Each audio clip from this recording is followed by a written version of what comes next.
Thanks. How's everybody doing this morning? Better now. Well, welcome to the service. I do a little bit different service. It's going to be a little bit more interactive. Is that okay with everybody? Sure. Okay. Well, when I say interactive, it's if I ask a question, it's the obvious answer is going to be the right answer. This is yes. This is no. We good? So let me start out by this. Can somebody tell me a little bit about Peter? He was a fisherman. He was a fisherman. Well, maybe. Hey, come on. Had a big mouth. Had a big mouth. And I think you guys are thinking about the Apostle Peter. And what I was thinking about Peter Parker. Can anybody tell me about Peter Parker? Spider-Man. Spider-Man. It was easier. Wasn't that easier? So anyway, you think about Spider-Man for a second. And you think about Peter Parker. He's a geeky kid, gets bit by a radioactive spider. And all of a sudden he becomes Spider-Man. So now he has incredible powers. But now when you have incredible powers, what comes with incredible powers? Incredible responsibilities. So could he have chosen at that point to take and say, I'm just going to ignore this stuff and not let anybody know I've got these incredible powers and not use them? Could he have done that? Sure. Now, could he have taken those powers and used them for bad? Yep. Sure. So my favorite line in the movie, and I've seen all three of them waiting for number 4 to come out. Not that I'm a Marvel Comics geek or anything, but he says, for me, an ordinary life is no longer an option. So I want you to think about that for a second.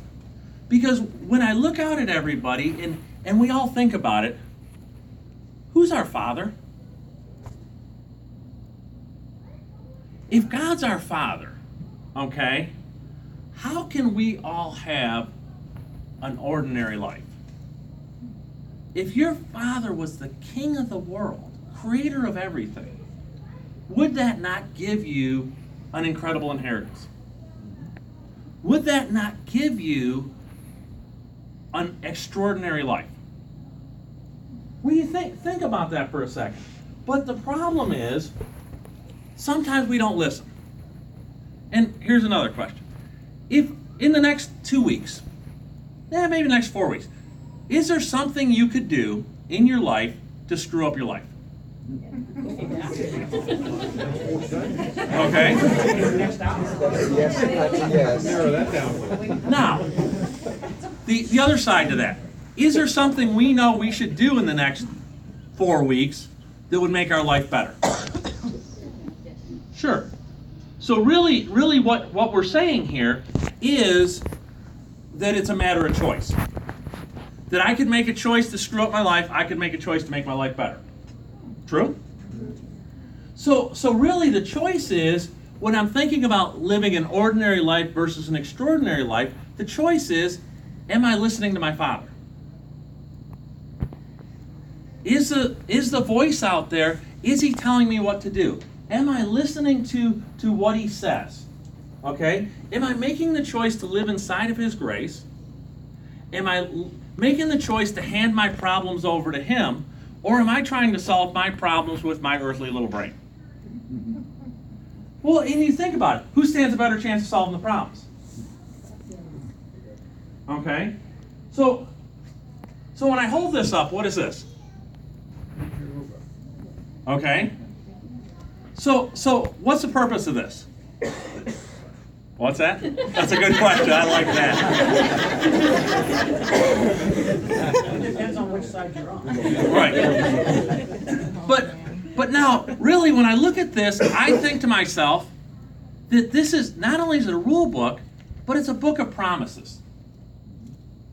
So if I went through here and I prepped my car in accordance to this, they promise me that I can run in that class. If I show up with the right safety equipment and the right qualifications, they promise me I can drive the car. Right? And they promise me that they'll take my money. Okay? But it's a book of promises. So when I hold that up, what about when I hold this up? What is this? It looks different than Steve's. I was gonna say. Okay. Responsibility. I would call this a book of promises. And when I look through here, I would think that there's some promises in here. Okay? And what I would think is, if I believe the promises in here, and who wrote this? A bunch of guys in California, right? And some of them guys, we really wonder if they know anything about racing at all. But this was written, it was breathed into people by our Father, okay? And what he did was he took and he gave stories in there so it made it easier to understand. He gave us some quotes, he gave us some promises. So when I look through there and I think about it and I say, what kind of promises does he give me that says I should have an extraordinary life as opposed to an ordinary life? I could go to Jeremiah 29:11. Okay? Jeremiah 29:11. Steve's going to check me. He's getting his Bible out going, wait, okay, let's see if this is grammatically correct. Okay? He's just checking me. Okay? He's going to have to see if he has to get up and do a disclaimer at the end. In Jeremiah 29:11, he says, "For I have plans for you, declared the Lord, plans to prosper you and not harm you, plans for you for hope and the future." Well, does that sound pretty good? Yep. Okay. Well, you think about, what does your Father want from you? Anybody a parent? Anybody have parents? Okay. Now, what I would believe is I believe my Heavenly Father wants a relationship with me. And it would be just like anything, where if he wants a relationship with me, he's going to give me good attention. You know, in Romans 8:37, it says, "In all things we are more than conquerors through him who loved us." So he created us all to be more than conquerors. He said he's going to give us hope for the future, give us a future, created us all to be more than conquerors. What about if I took and I went to Ephesians 2:10? "For we are all God's handiwork, created in Jesus Christ to do the works which God has prepared us for in advance." Now, does that sound positive?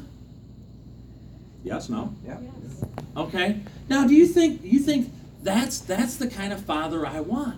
That if I had the King of Kings and he was promising me all this stuff, and not only was he promising it to me, he put it in writing. Because if you put something in writing, it's pretty serious. Would you agree? Okay. He tells me in Matthew 7:7, "Ask and it'll be given to you. Knock and the door will be opened." You think about that for a second. What is that stuff positive? Okay. He tells me in Philippians 4:19 that he will meet all my needs according to his will. Well, so those are all positive things. So why don't we all live an extraordinary life in God? Because there's a catch. Isn't there a catch for everything? Isn't there, like when I pick this up, isn't there, has anybody ever gotten to the track, prepped the car all winter, and then all of a sudden you figured out that there was a change from 2014 to 2015 and that wasn't something you weren't prepared for? Has somebody done that before? So there is a catch, okay? And the catch is, he's expecting a few things from us. He's expecting us to listen to what he has to say. And sometimes maybe when he says stuff, he isn't going like, "Hey Mike, quick, I got a note for you." He ain't sending me a text. He's not, taking and coming through my car radio, but he might be. Sometimes we have to listen to what he says. Because what happens is his message may be hidden. And I'll give you an example in my own life. For some of you who've met me and know me a little bit, I worked for a race car sales place, and I sold race car parts for 5 years. I ran the place as general manager of the place. And all of a sudden, the owner says, "Hey, we're running out of money. We're going to shut the place down." So all of a sudden, it's like, bam, for the first time in my life, I'm out of work and I'm unemployed. And I'm hanging around for a couple of weeks, sending resumes out, thinking, oh, this can't be that hard. Sending resumes out. Guess what? Very few people are calling me, and they're calling me for weird stuff. Anybody ever been in that spot? So then, I did a few interviews, did a few more interviews, a few more weeks passed, still nothing. I get this weird interview from one of the chain repair places. And the district manager calls me. He says, "Hey, I'd like you to go interview at this place. It's independently owned, but I want you to go interview there." Okay. So I go the owner of the place calls, I go interview there. And I go in and I interview, and makes me an offer. I come home, Rhonda says, "Well, how did it go?" I said, "Honey, it is the ugliest, dirtiest, filthiest place ever. I can't see myself working there." Would it have been easier to go like, "Nope, I'm not going to work there"? Would it have been real easy to do that? Okay. Well, we go to church on Saturday night. The pastor's up there, and he's pastoring along. And he says, sometimes God puts things in your path. Sometimes God puts opportunities out there that are dirty, ugly, and nasty. Which were exactly the same words I used when I left the place, which were exactly the same words I told my wife, she pokes me. And it's like, oh, wait a second. And we get in the car and she says, "I guess you're going to go work there, aren't you?" And I said, "Yeah." I said, I guess. So I worked there. I start the job. I worked there for a couple of weeks. I worked there for a couple more weeks. But in the course of working there for a couple of weeks, I'm writing service. And I'm using a service writer program. And I'm using this other program to look up repairs. Anybody that's a mechanic with Shaky Mitchell program. Okay. I'd never used those before. So I'm using them every day. And I'm checking customers' cars with this snap-on diagnostic tool. Well, all of a sudden, I've been there for about 4 weeks. And one of the applications I put in 6 or 8 weeks ago for Snap-on Tools calls me for an interview.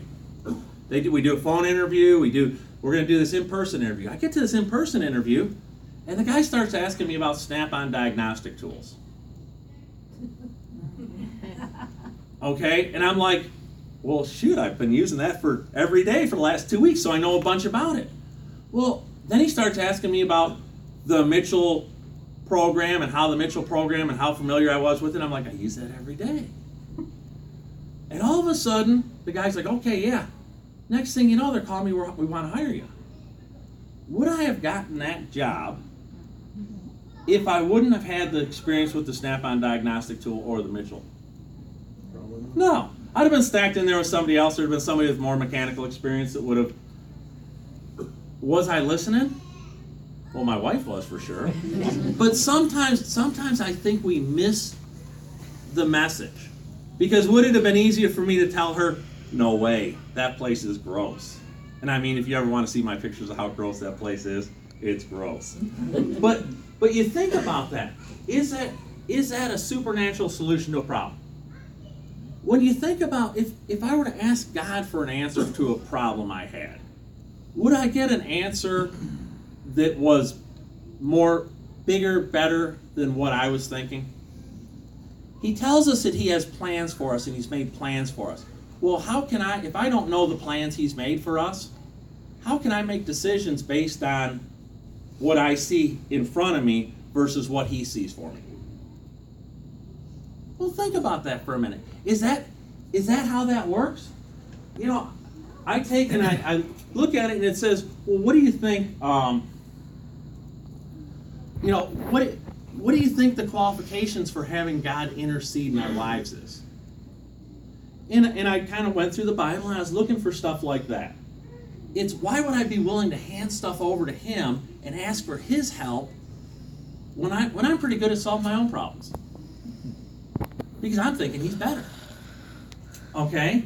He tells me in Romans, do not conform to the pattern of the world, but be transformed by renewing your mind. Then you'll be able to test and approve God's will as good. Taken as maybe I shouldn't conform to the ways of the world.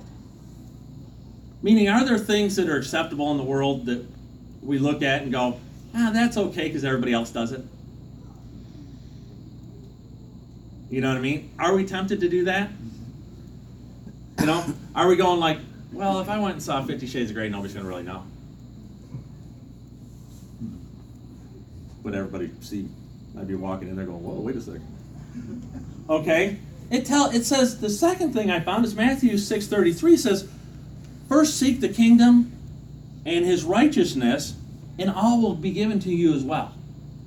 Well, so if I'm seeking his will, I'm seeking the righteousness, does that mean I'm making decisions a little differently?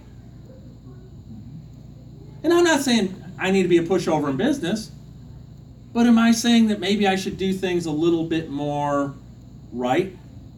I was in a sales meeting this week, and one of the bosses said, well, you know, if you have to lie about that a little bit. And I said, whoa, time out. I said, I'm not going to compromise my integrity about that. First time I ever heard somebody say that to me. It was weird. But I wasn't going to conform to the ways of the world and compromise that to sell another diagnostic unit. I'm just thinking that ain't right. You know? It says Mark 11:24 says, it tells me, therefore I tell you, whatever you ask in prayer, believe and you'll receive it, and it'll be yours. Well, so he's telling me don't conform to the ways of the world. Okay? He's telling me seek his kingdom, be righteous, and pray. How would I communicate with him? Through prayer. And sometimes we don't, does prayer need to be, I need to kneel down at the edge of my bed and pray? No. But prayer, and think about prayer for 1 second here. Prayer can be done anywhere, at any time. And it doesn't necessarily, we all pray, okay, when we need something. Right? Why couldn't we do that when we're trying to build a relationship with him? Why couldn't we just pray and tell him thank you for all the good stuff he's done? As opposed to, man, I can't believe I got these blue and red lights in my tail light. Please, God, let him not write me a ticket. Okay? Why couldn't I tell him, you know, would it be from a parental spot? Think about this. If all of a sudden the only time your kid comes to you and asks for things is when they want money or they want you to buy them something, okay, does that have a different connotation to it than when they come and just want to hang out with you? Okay? Would God be the same way? God would want that. I would think that God would want to hear all the good news and hear all the other stuff before all of a sudden it's like, man, please, I know I lost that and make my wallet show up, please.